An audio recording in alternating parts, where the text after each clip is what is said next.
Greetings, everyone, and a warm welcome to another edition of Marketing Visible. I'm Tom Poland, beaming out to you on the coast of the Sunshine Coast. In fact, in Queensland, Australia, joined today by Mason Cosby in a very different part of the world. Mason, g'day, sir. A warm welcome from down under. Where are you hanging out? I am hanging out in Indianapolis, and I was hoping you would say good day because that is my favorite thing whenever I hop on calls with my friends in Australia. I can do one better. I can go, g'day, mate. There we go. Let's throw another shrimp on the barbie and get a cold one. You've been watching too many Crocodile Dundee movies, I think.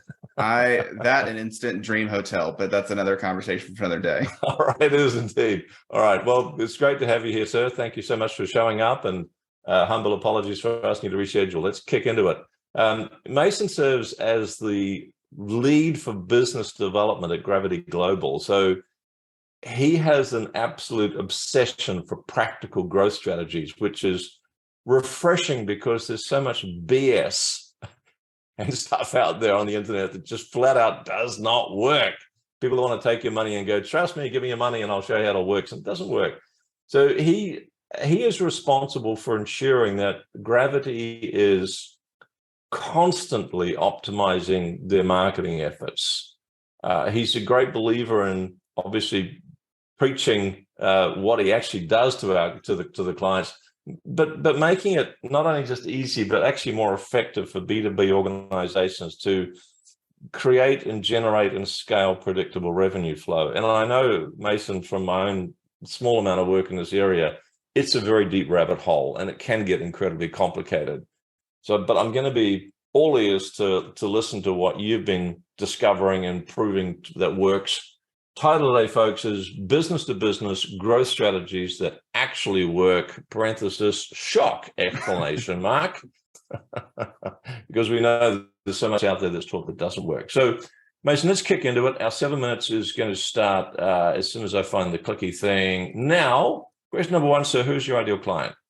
So our ideal client, as you might imagine, would be predominantly B2B, complex clients that are often on more global scale. So we can dive a little bit more into a bit about Gravity, but at a high level, we are the world's most awarded B2B agency that can truly provide full service across the globe, 600 team members across 400 continents. So really trying to help provide the scale for massive enterprise organizations that have really, really complex products.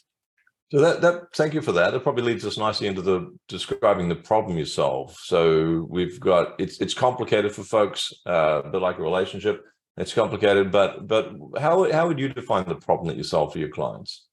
So at the core, especially as marketing is rapidly evolving, you likely need to partner with some kind of an outsourced agency that can help provide some level of innovation. So if B2B organizations on global scales are looking to partner with an agency for innovation purposes, they really got three options. Option one is you actually don't go to B2B, you go to B2C because they have the global scale.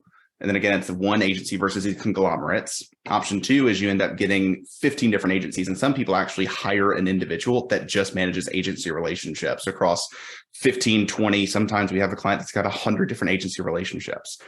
And then option three is you go to these massive conglomerates in which you don't actually really interact that much with people. It's kind of just a plug it in, plug it out. So we solve the B2B complex global scale, but we actually care. And there's a human that you interact with on a day-to-day basis that wants to see you succeed. Thank you for that. And we've got plenty of time left, over 5 minutes.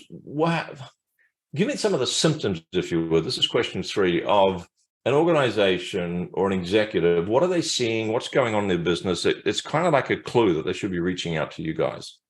So I would say if you've got obviously an absurd number of agency relationships. So again, I think 20 plus at that point, if you've got 20 agency relationships, there's a likelihood that you have spread yourself too thin. And what that actually turns into are two things. One, it's very expensive because all agencies have a minimum. So if you're paying at least 20 minimums, you're losing some cost savings. And then two, operational efficiency, because when we operate all in-house, you send us the assets once and we can then share them internally. It's on us to make sure that everybody internally is up to date. So where you would normally be meeting with 20 different agencies to say the same thing, you meet with one agency, that then spreads that message to the entire team involved. So operational efficiency that helps move faster and cost savings.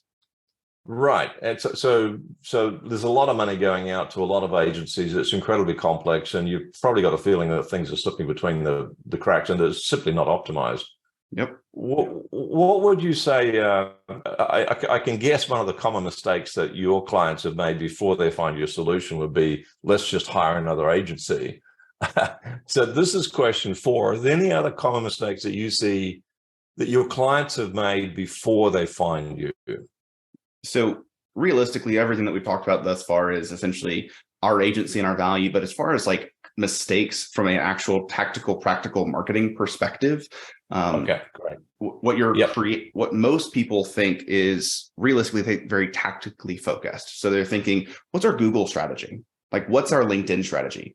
And realistically, what you need is a holistic strategy that then breaks down into specific programs that have clear program objectives.